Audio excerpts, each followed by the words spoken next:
International, www.netivyahinternational.org.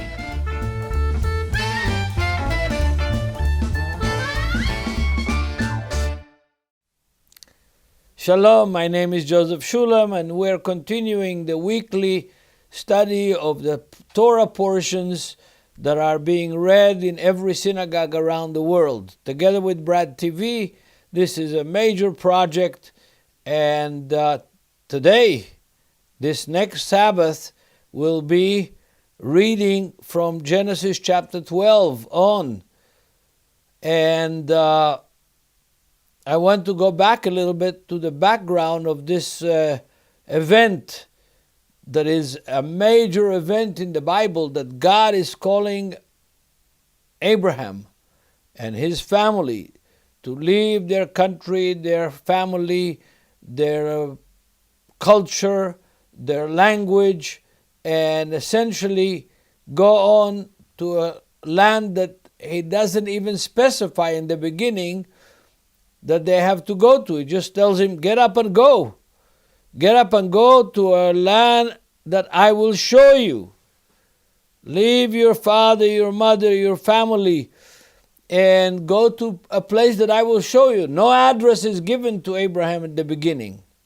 I think that this is a little bit funny, but it shows, first of all, Abraham's trust of God, and second of all, it shows a little bit of humor. If God would have told him, go to the land of Canaan, the land of Canaan that has so many different nations that have flocked in that narrow space between the Jordan River and the Mediterranean Sea, the Hittites, the Hivites, the Girgashites, the Perizzites, the Canaanites, the Amorites, the Philistines. Abraham would have said, oh God, just a second, maybe you should send me in another direction. Send me to Switzerland. It's a much better neighborhood. So God doesn't tell him, says, go to the place that I will show you. Why? What happened between chapter 11 and chapter 12 of Genesis? I'll tell you what happened. Humanity, after the flood, came from one family. Noah's family, the survivors of the flood, that obeyed God and built a huge boat, a huge ship that housed in it the species of animals and birds that lived on this earth, except the fish and the animals that lived under the sea, under the water. All the species, including humanity that lived above, were wiped out in the flood. Now this is another issue. The flood is another issue that I talked about last week, but I'm going to repeat this point. The biblical story of the flood is not the only story of the flood in the ancient world. We have Sumerian myths and Babylonian myths and even myths from other continents in the world that tell a story very similar to the one of the flood. But that's something that belongs to last week's teaching. This week's teaching starts a new chapter.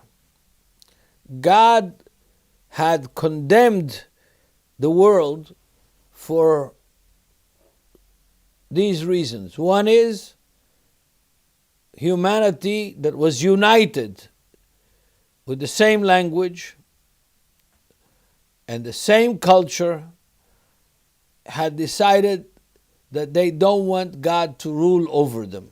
They want to be independent. They wanted to have control of their own destiny. But they didn't want God to be a part of their destiny. So God consults somebody, like he did when he created man in the book of Genesis, beginning of Genesis. It says, let us go down, us, not I go down, let us go down and confuse the languages of the people. Before that, there was no Gentiles.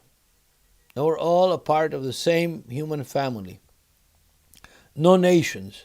What comprised the nation is language, territory, and constitution or culture. So when the humanity was divided into languages and territories, it created nations. And all the human beings in the world were a part of this structure of nations. But they were all under a curse, the curse that God put on humanity in the Tower of Babel, divided them. They were united, and God divided them into nations. And in the book of Deuteronomy, chapter 32, verses 4 through 7, tells us that God divided the human beings, the human race, and allotted to each one his own territory, not only his own language, but his own territory. And that created nations. Not only that, but in Deuteronomy chapter 4, verse 19, it says that God, they didn't want him to be their ruler, to be their God, to be the one that sets the norm of what it means to be children of God, what it means to be under the authority of God. And therefore, he divided to the nations that were divided in the Tower of Babel, to each one not only his language and his territory, but also his, what they're going to worship, the stars and the moon and the sun and other elements and creatures of this world. But for Israel, for Jacob and his family, he chose that they are going to be his lot. And that was in chapter 11. In chapter 12, God calls Abraham and his family to leave their country. And he gives Abraham and his family 3 blessings, 3 promises, I should say. The first one is that he's going to be with him and with his family. The second one, that through his family, through his seed, which at that time he didn't have any seed yet, all the nations of the earth will be blessed.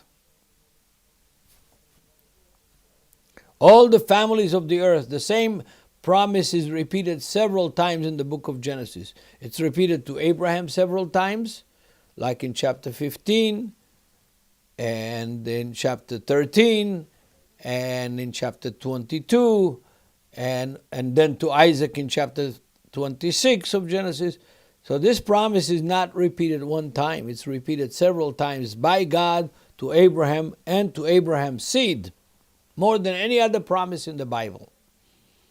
And so promised him a seed. He promised him a blessing from the seed to all the families of the earth, to all the nations of the earth. And he promised him the land. And he gives the borders of the land. And we're going to get to it further down the text. Now, together with Abraham, what a lot of our Christian brothers don't realize, came the souls which we had made in Haran. In the same chapter 12 of Genesis, the souls which he made in Haran. Now, in Hebrew, to evangelize is to make souls, la'asot nefashot in Hebrew, to make souls, to gain souls, you could say, instead of to make. To gain souls. Now, it's interesting, at the end of the book of Genesis, in chapter 48 of Genesis, we read in the text, chapter 48, verse 16, we read in the text that Jacob is telling Joseph and his sons the following: "And the angel who redeemed me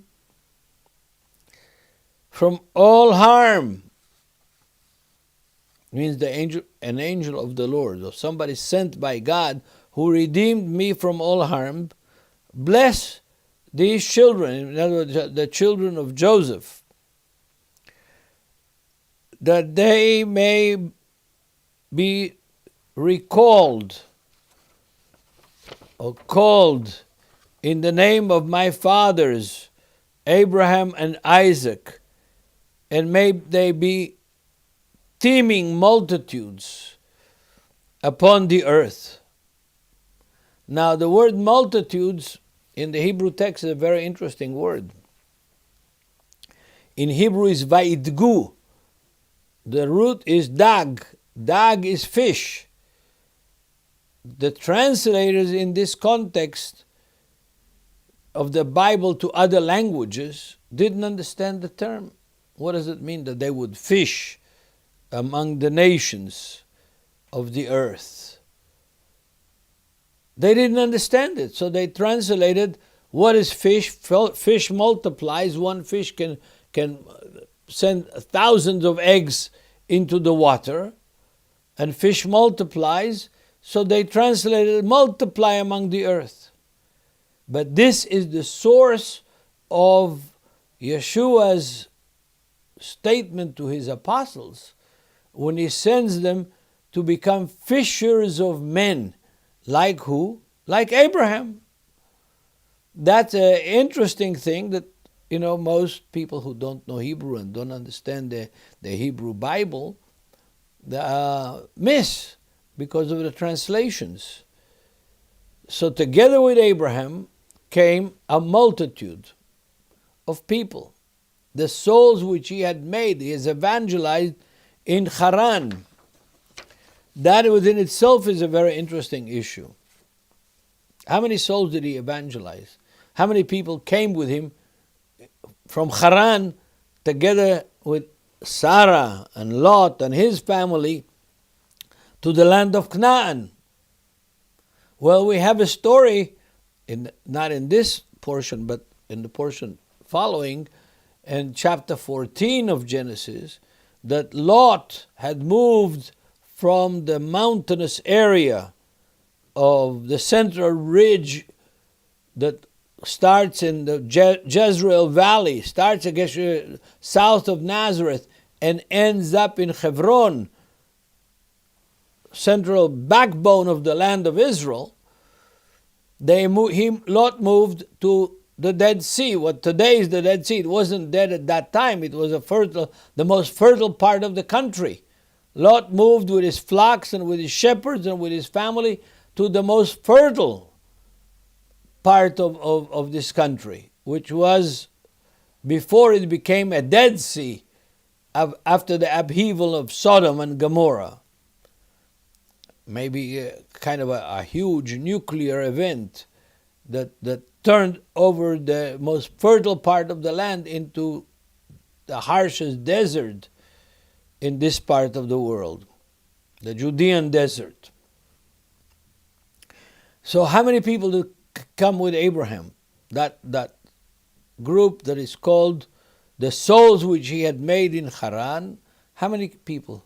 Well, we know that in chapter 14, when Lot is captured by the 5 kings that came from the area of Damascus from the north, Abraham chases to bring Lot and his family, to save Lot and his family back.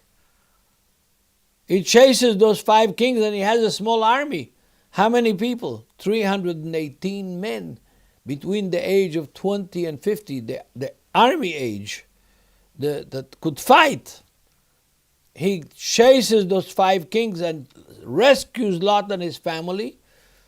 318 men, soldiers between the age of 20 to 50, which were a part of the people that came with him from Mesopotamia. Well, men between the age of 20 and 50, usually in that area, and even today, most of them are already married with children. So if you add to 318 men, soldiers, 1 wife each, and 1 child each, you've arrived to 1,000 people that Abraham evangelized in Haran, in Mesopotamia, and they came down to the land of Canaan with him. That's why he never lived in the city. If he was a family of 4 or 6 or 8, they could have lived inside the city, inside the walled areas. No, he always lived outside the cities, in Elon Moreh and Alonei Mamre, outside of the city of Hebron, outside of the city of Shechem. That's where Abraham lived, in his own encampment. And the same continued with Isaac and with Jacob. They were not small families the way we envisioned them. They were a tribe of people, even bigger than a normal tribe. So, Abraham leaves the land that he grew up in. Look, Ur, we know about Ur, what kind of city it was. Ur of the Chaldeans.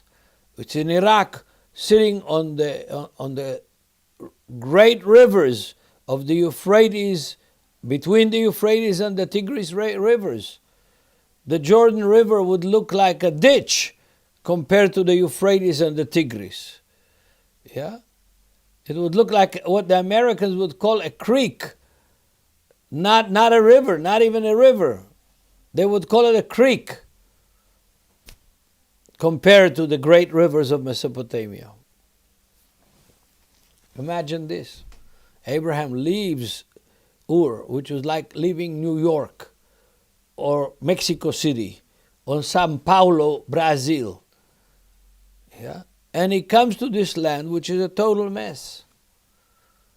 It's got all these nations from Europe, Aryans, like the Hittites, and Perizzites, and Girgashites, and Amorites from Asia. And they're all city-states fighting with each other, jockeying for control of this small piece of land. And he lands in this land that is a total mess. I often joke and say, if God would have really loved the Abraham and his seed, he would have sent them to Switzerland. It's a much nicer neighborhood, greener country, water plenty. This is a semi-desert land. And politically, it was a mess in the days of Abraham, and it remained a mess throughout the history of Israel. Our neighbors have never accepted us. They didn't accept us, they didn't accept Abraham, they didn't accept Ezra and Nehemiah when they returned from Babylonian exile. They didn't accept us until today. So if God would have loved us, he would have sent us to Switzerland. But no, he didn't. He sent us to this piece of land, and he gave it to us in this Torah portion in chapter 13, verse 15 of Genesis. He gave it to us as a perpetual inheritance. Perpetual inheritance. Chapter 13, verse 15. I'm going to read it to you from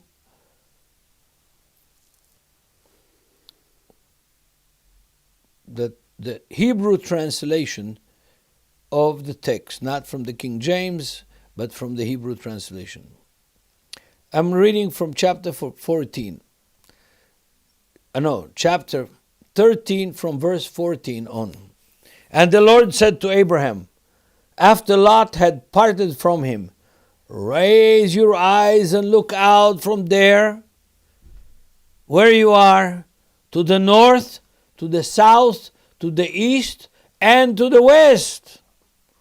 For I give all the land that you see to you and to your offsprings forever. And I will make your offsprings, your children, as the dust of the earth, so that if one can count the dust of the earth, then your offsprings too can be counted. Look at the promise. Give this land forever to your offsprings.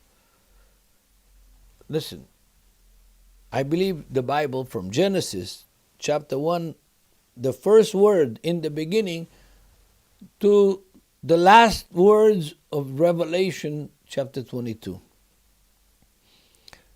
which also has to do with a promise of God that Jerusalem, the new Jerusalem that comes down from heaven down to this earth, will be an eternal city for all the believers to be, come there to worship God.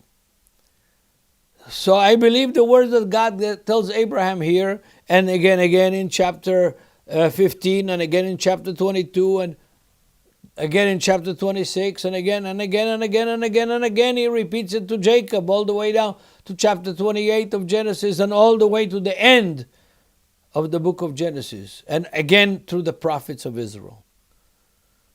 Dear brothers and sisters, this reading of the Torah, which I again want to encourage you to read the portions of the Torah that we are talking about. I'm only able to use around 20 minutes to touch the highlights, but the details are great and very important. So if I'm going to summarize what we said, first of all, God called Abraham to start a new nation that was not under the curse of the Tower of Babel. A fresh nation. A nation that will restore all the nations back to God through Yeshua HaMashiach, through Jesus Christ, that sent his disciples at the end of his ministry to all the nations to do what? To teach them, to share with them good news, and to teach them to observe everything that he, our Messiah and our Lord, commanded them. That's what the commission was to his apostles. And that's what they did. They spread around the world, took the teaching about the oneness of God and the participation of the Messiah in the divinity of God, and the spread of God's word all the way to the last Indians in the Amazon River Valley, if you wish, to all the world. And we are going to continue these studies of the Torah together with Brad TV, and I want you to, schedule your time to watch these presentations of the Torah, to think about them, to pray about them, and to stand with us in Israel and with Brad TV that is taking this initiative to do this great project that will last a year, 54 or 55 sessions of these weekly presentations of the Torah portions. God bless you, and shalom from Jerusalem.